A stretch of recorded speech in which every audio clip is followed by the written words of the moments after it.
Bienvenidos a la Noche Cósmica de la Oveja Eléctrica, en donde hoy hablaremos sobre la melancolía y la búsqueda de una conciencia cósmica, una conciencia más amplia de la realidad. En la emisión anterior conversamos con el destacado neuropsiquiatra Jesús Ramírez Bermúdez sobre la relación entre melancolía y creatividad.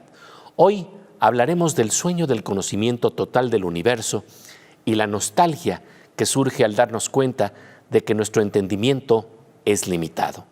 Justamente en el libro Nostalgia del Absoluto, George Steiner lo planteaba así: somos huéspedes en un universo vastísimo e incomprensiblemente poderoso, cuyos hechos, cuyas relaciones no fueron cortadas a nuestro tamaño o a la medida de nuestras necesidades. Sin embargo, pertenece a la inminente dignidad de nuestra especie ir tras la verdad de forma desinteresada. El escritor José Agustín le pidió a su hijo, el doctor Jesús Ramírez, que explorara este afán en un famoso poema de Sor Juana Inés de la Cruz y en una novela de Olaf Stapledon.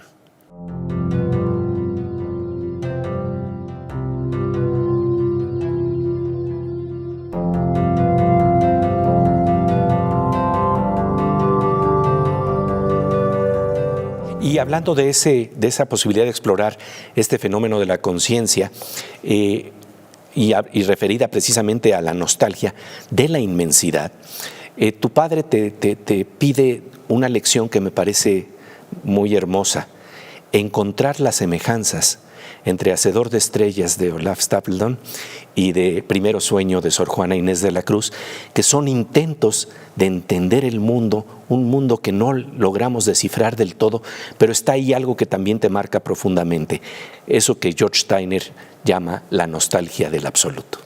Sí, gracias por la pregunta. Y para tu auditorio yo tendría que explicar que en el libro hay un capítulo que se llama Delirios melancólicos, y en ese contexto se habla de personas que durante la Inquisición fueron diagnosticadas como portadoras de melancolía, aunque estaban enfrentando juicios por herejía.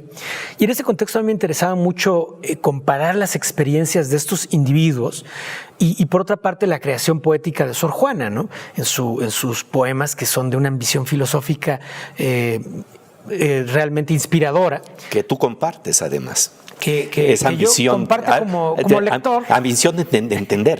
Sí, esa ambición de entender, y también un poquito la nostalgia de lo absoluto de Steiner y de la propia Sor Juana, porque creo que Sor Juana en ese gran poema, digamos que ve la posibilidad de lo absoluto, pero se da cuenta de que no va a poder alcanzarlo, no va a poder ponerlo en palabras.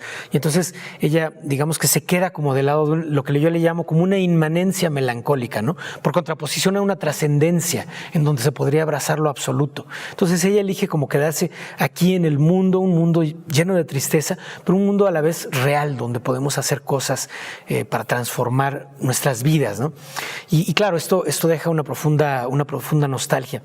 Pero entonces, efectivamente, mi padre, ¿no?, me pedía que cuando íbamos nosotros al Museo de Sor Juana, que está ahí en Nepantla, un museo precioso, y íbamos, y yo me daba cuenta de que mi padre verdaderamente era capturado por los poderes poéticos de Sor Juana, ¿no? O sea, él se dejaba capturar por ellos y repetía los declamaba, ¿no?, sus versos. Y entonces yo decía, bueno, ¿quién es esta mujer que tiene tanto poder poético, ¿no?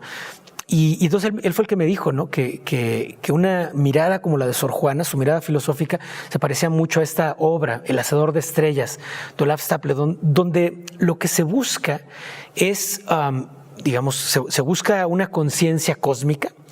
Pero antes de encontrarla, surge algo que es muy importante para nosotros, que es una posibilidad de tener una vida marcada por la simbiosis, donde unos y otros nos entendemos y somos interdependientes, y donde consideramos en forma intrínseca al otro, porque el otro es parte de nosotros mismos. Y para el autor Olaf Stapledon, en su gran búsqueda cósmica, ese momento es lo que él rescataba para nuestras propias vidas aquí en la Tierra, ¿no? Entonces me parece que a la vez es como un pequeño remedio, un pequeño antídoto, ¿no?, contra esa nostalgia melancólica que también, si nos dejamos llevar por ella, pues también nos puede arrastrar al mundo del sufrimiento. En la novela Hacedor de Estrellas, Olaf Stapledon nos habla del espíritu de colmena de las galaxias, de una simbiosis de todos sus componentes, de las muchas especies de espíritu precisamente que componían aquella sociedad que se habían unido y comprendido de un modo tan íntimo mediante el arte de una unión telepática. Así dice Stapledon, que de esa armoniosa diversidad había emergido una verdadera mente galáctica de un alcance que sobrepasaba al de las estrellas y al de los mundos, tanto como estos sobrepasaban el de sus propios individuos. El sueño de Sor Juana tiene afinidades con este poderoso anhelo. Dice la gran poeta, soñé que de una vez quería comprender todas las cosas de que el universo se compone. Estamos hablando de la búsqueda profunda del conocimiento y la nostalgia y la melancolía que nos trae este poderoso afán que parece desvanecerse ante nuestras miradas limitadas y acotadas. De ello seguiremos conversando después del corte. Mientras tanto, pasamos a una sección con nuestra querida compañera Aura López, que nos habla de los proyectos e investigaciones de vanguardia que impulsa el CONACYT en nuestro país.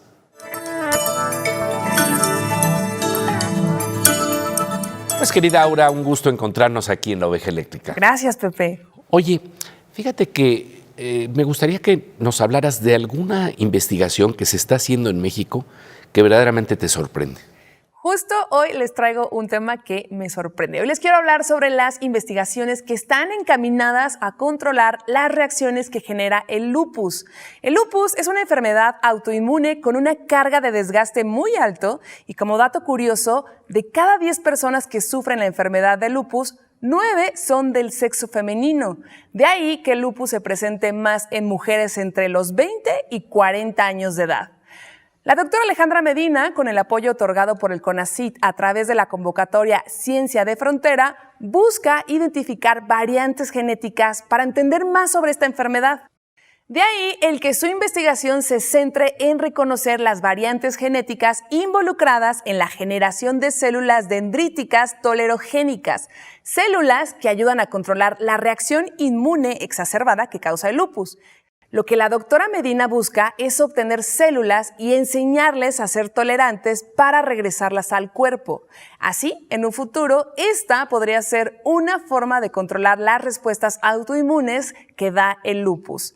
Estas células serían una propuesta de inmunoterapia en el futuro y, de hecho, esta técnica ya se ha probado con un éxito considerable en diabetes y artritis reumatoide.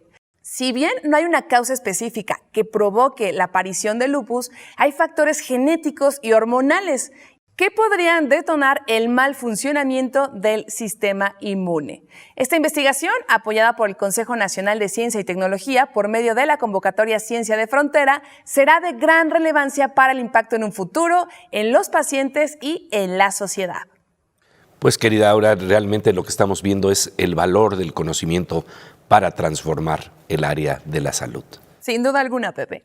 Y bueno, pues como siempre te agradecemos tu presencia aquí en La Oveja Eléctrica. Muchas gracias. En un parpadeo cósmico volvemos a La Oveja Eléctrica para seguir conversando con el neuropsiquiatra Jesús Ramírez Bermúdez sobre la melancolía que surge al atisbar una conciencia cósmica, es decir, una conciencia más amplia y no poder abrazarla del todo. Veremos lo que señala el novelista Orhan Pamuk al respecto.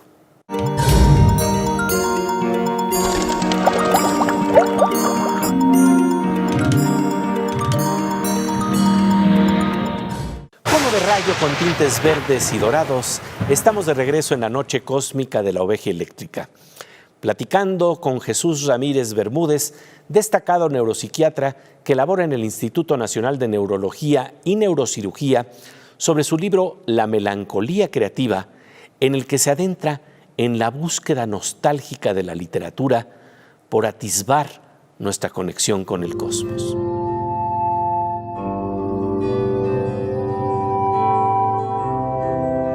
Y esa búsqueda la sigues recorriendo a través de la literatura y te cito un párrafo que tú planteas precisamente en tu libro La melancolía creativa de Orhan Pamuk en La mujer del pelo rojo, cuando uno de sus personajes confirma su vocación literaria. Te voy a pedir que tú lo leas. Efectivamente, el protagonista perdió a su padre, que era un revolucionario en Turquía, pero al mismo tiempo un frívolo, mujeriego. Y el joven se encuentra con un maestro posero que es decir, se encargan de cavar pozos, pero no tienen ninguna tecnología para hacerlo. Es decir, tienen que por intuición detectar dónde está el pozo. Si lo encuentran, ese pozo pues sería una fuente de prosperidad para el pueblo, pero si no lo encuentran es una especie de condenación, ¿no? y una falla no solo individual, sino también para el grupo. Entonces, una noche, mientras recorre los elevados terrenos baldíos en busca de la excavación, con una copa de más de la bebida turca, el raki, el joven Sem confirma su vocación literaria. En el camino de regreso, al subir la cuesta del cementerio, sentía como si cada estrella del cielo fuera un pensamiento, un momento, un hecho, un recuerdo en mi cabeza. Uno podía verlos en su conjunto, pero no podía pensar en todos ellos a la vez. Era como si las palabras que almacenaba en mi mente no alcanzaran para describir todas las imágenes acumuladas. Las palabras se quedaban cortas para expresar lo que sentía. Percibía el universo entero, pero resultaba más difícil pensar en cada una de sus partes. Por eso quería ser escritor. Y bueno, ahí estamos también marcando tal vez la clave de por qué también quiere ser escritor aparte de neuropsiquiatra. Es cierto, esa nostalgia del absoluto, ¿no? De la que yo creo que a veces tenemos atisbos, o sea, podemos tener atisbos del absoluto, pero como lo plantea el autor, podemos sentir la inmensidad del cosmos. El libro plantea al final, tú sabes, ese como reencantamiento que producen los conocimientos astronómicos, de los que tú eres aficionado igual que yo, ¿no? Porque nos dan ese sentido de profundidad cósmica, ¿no? Ese sentido de totalidad, que yo creo que es lo que buscamos muchos, que a la vez tenemos como una vocación de paisajistas, ¿no? Queremos subir a un punto más alto para ver un panorama más grande, la totalidad. Y de pronto pareciera que podemos tener un atisbo intuitivo de eso. Pero como lo plantea el autor, no podemos al mismo tiempo contar cada una de las estrellas que componen ese cosmos. Y eso tiene que ver con las teorías de la conciencia también. Nosotros podemos tener, digamos, momentos de conciencia unificada, ¿no? En los que sentimos una gran armonía, pero si nos ponemos a contar cada una de las partes que componen, por ejemplo, nuestro estado perceptual, entonces ya no percibimos el todo, ¿no? De manera que tenemos que elegir en cierta forma, ¿no? En nuestra mirada. Ahí queda claramente un reto que nos deja el doctor Jesús Ramírez Bermúdez en su libro La melancolía creativa. ¿Cómo percibir al mismo tiempo el todo sin perder los detalles de las partes de esto que parece prácticamente un delirio? Seguiremos conversando después del corte y de paso aprenderemos qué quiere decir la palabra delirio. Y bueno, mientras tanto, vamos a una sección que nos habla de otros mundos que también retan nuestra imaginación, pero en el campo de la informática y en los territorios de los hackers, con nuestro querido doctor Morsa, el físico Manuel López Michelone.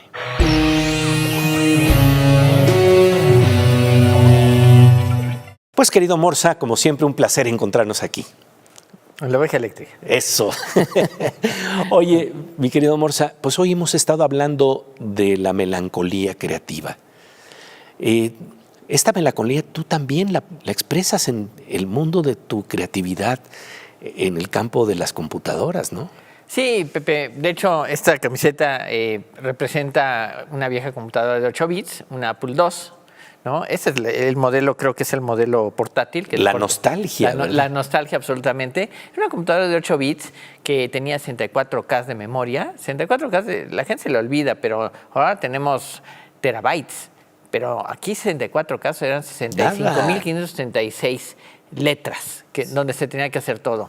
Tenía su propio lenguaje de programación, un BASIC relativamente poderoso para la época. Teníamos unos discos flexibles que les cabía 77K. O sea, cualquier imagen hoy en día ocupa más que todo el disquito de 5 1/4 que teníamos, ¿no? Y yo tenía 2 unidades de disco y tenía mi monitor verde. No había, el color era muy, muy pobre, o sea, tenía 4 colores, una cosa así. Vamos, era jugar con las piedritas un poco, ¿no? Pero ahí aprendí cómputo. Y eso te trae una nostalgia enorme. Exactamente. Es más, yo sigo teniendo mi Apple II. Está guardada, está empacada para evitar que se eche a perder o que le entre humedad o cualquier cosa. Y en algún momento la voy a revivir, pero sí me gustaría sentarme y programar ahí, pero sé que es un poco inútil por las incapacidades que la tecnología de ese entonces tenía, ¿no? Que yo no las veía y nadie las veía porque no había otra cosa. Pero hoy con terabytes, con máquinas que corren a 4 gigahertz. Esta corría a un megahertz. O sea, estas, corren 4000 veces más lentas que la PC que tengo, ¿no? No puede ser, o sea, ¿qué puedo hacer en eso, no? Pero me queda la nostalgia y de sentarme y decir, bueno, voy a programar un jueguito aquí y voy a ver cómo se hacía. Y me enfrento a todas las problemáticas, hasta de los editores de texto, de cómo controlar el código. Hoy en día tenemos un nivel maravilloso para hacer todo eso. Y la creatividad que tuviste que desplegar, ¿no? Porque lo que te abrió es un campo de posibilidades. Sí, me abrió totalmente las alternativas para hacer un montón de cosas que para mí antes eran absolutamente... ni siquiera las pensaba que se pudiesen hacer, ¿no? Por eso tu teclado lo ves con profunda melancolía. Y ese teclado ese era maravilloso porque era la presión justa para que funcionara, ¿no? No he tenido otro teclado igual. De verdad que no he tenido otro teclado igual. Y mira que he usado computadoras muchos años, ¿no? Pues, querido Morza, como siempre es un gusto platicar y reflexionar contigo sobre temas que nos tocan en la vida cotidiana, con nostalgias que de alguna manera están conectadas profundamente con tu creatividad. Así es, Pepe, es parte de uno ya. Muchas gracias, querido Morza. De nada, Pepe. Volvemos a la oveja eléctrica después de un parpadeo electrónico para seguir conversando con el neuropsiquiatra Jesús Ramírez Bermúdez sobre la melancolía, el delirio y la búsqueda de una conciencia mucho más amplia, una conciencia cósmica.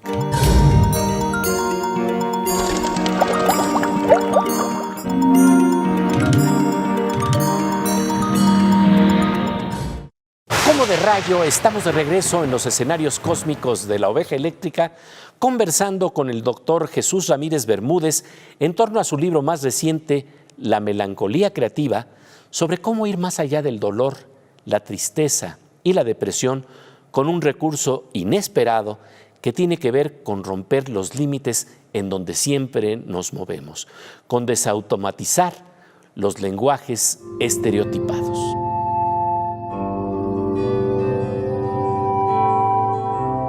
Y bueno, esto nos lleva a que una de las conclusiones que planteas hacia el final del libro tiene que ver con ir más allá del delirio. Tú planteas que delirio quiere decir salirse del cauce, para encontrarnos de nuevo en las corrientes nocturnas de contacto con la naturaleza. Hablemos de este proceso y por qué es tan importante hoy en día en nuestra sociedad, no tan solo para aquellos que se puedan ser considerados seres excepcionales, sino para los lectores, para la gente que sufre de melancolía, que sufre de depresión, que tiene estos cuadros de depresión que vivimos en nuestra sociedad.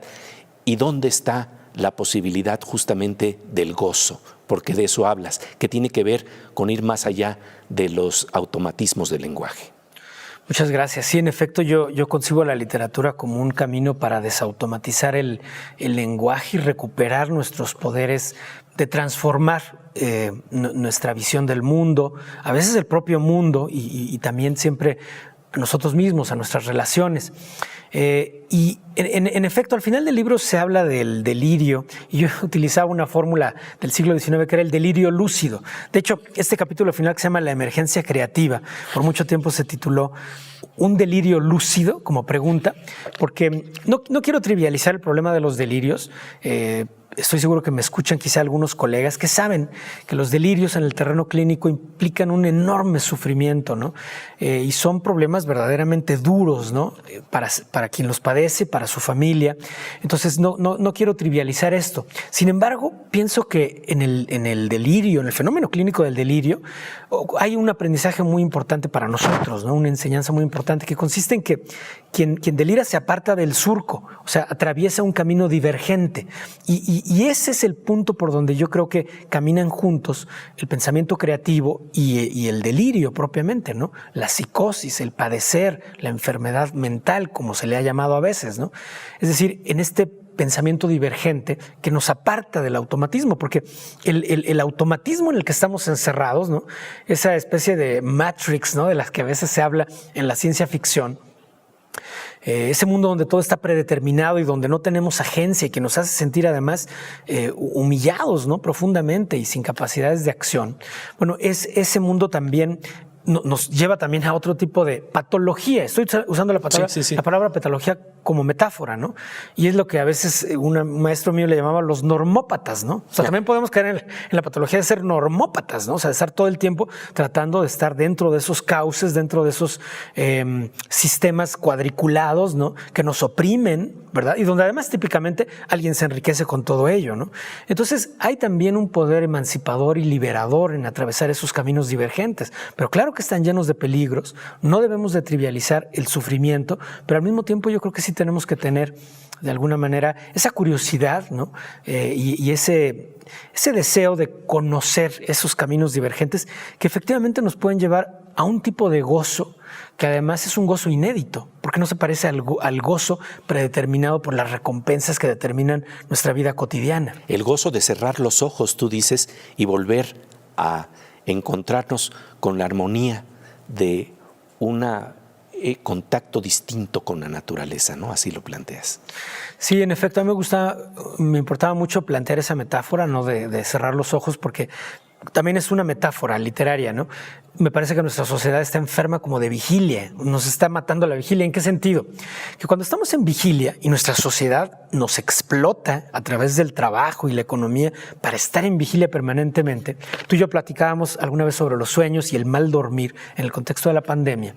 Pero entonces la vigilia produce una gran actividad metabólica en nuestro cerebro y eso lleva también a la formación de ciertos desechos biológicos. Y estos desechos biológicos tienen que eliminarse, pero para eliminarse necesitamos dormir. Necesitamos disminuir cierto tipo de señales neurobiológicas, neuroquímicas, noradrenérgicas, que tienen que ver con los estados de alerta. Y cuando disminuimos esas señales, disminuye la actividad cerebral. Cuando disminuye la actividad cerebral, disminuye también el flujo sanguíneo. Y entonces vienen, como nos han dicho artículos científicos de gran seriedad, ¿no? Publicados en la revista Science, etcétera, sobreviene, por así decirlo, un oleaje de líquido cefalorraquídeo que nos permite eliminar también esos desechos, ¿no? Y entonces eso nos permite recuperar un estado de equilibrio. Por eso cuando tenemos un buen sueño nos sentimos pues, reparados, con ganas de seguir adelante, de caminar, de exponernos al sol, de vivir, ¿no?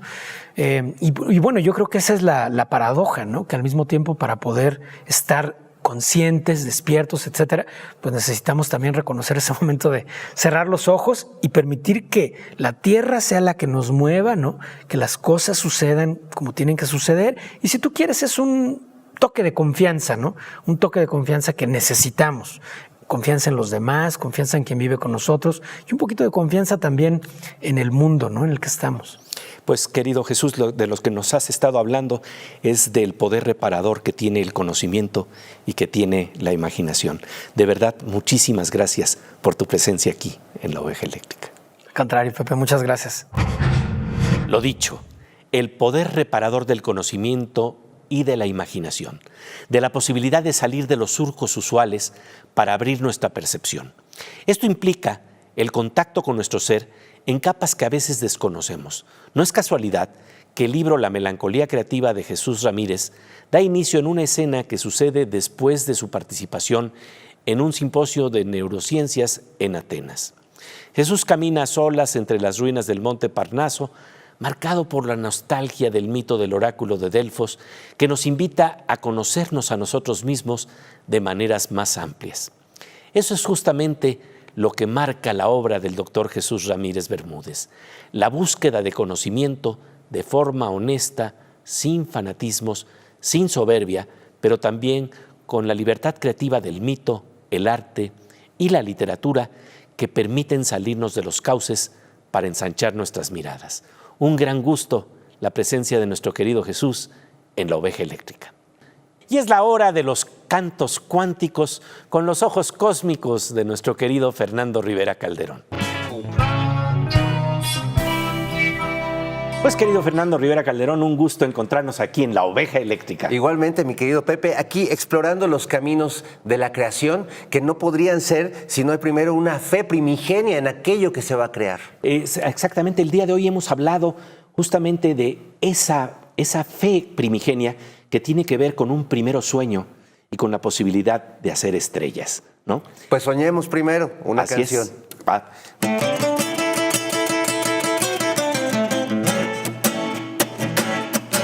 Creer, crear, creer, crear, crear, creer, crear y creer. Todo lo que existe, todo lo que es creado, todo necesariamente fue imaginado. Antes la guitarra era una sola idea. La gente que la crea creía en la guitarra. Si el miedo al hoja en blanco te causa mil dolores, sugiero que ahora escribas en hojas de colores. Creer, crear, creer, crear, crear, creer, creer, crear, crear y creer. Casi todos sabemos creer, pero pocos sabemos crear. Y es que crear y creer no es igual. Crear es huir, creer es gozar. Creer, crear, creer, crear, creer, crear, crear, creer, crear y creer.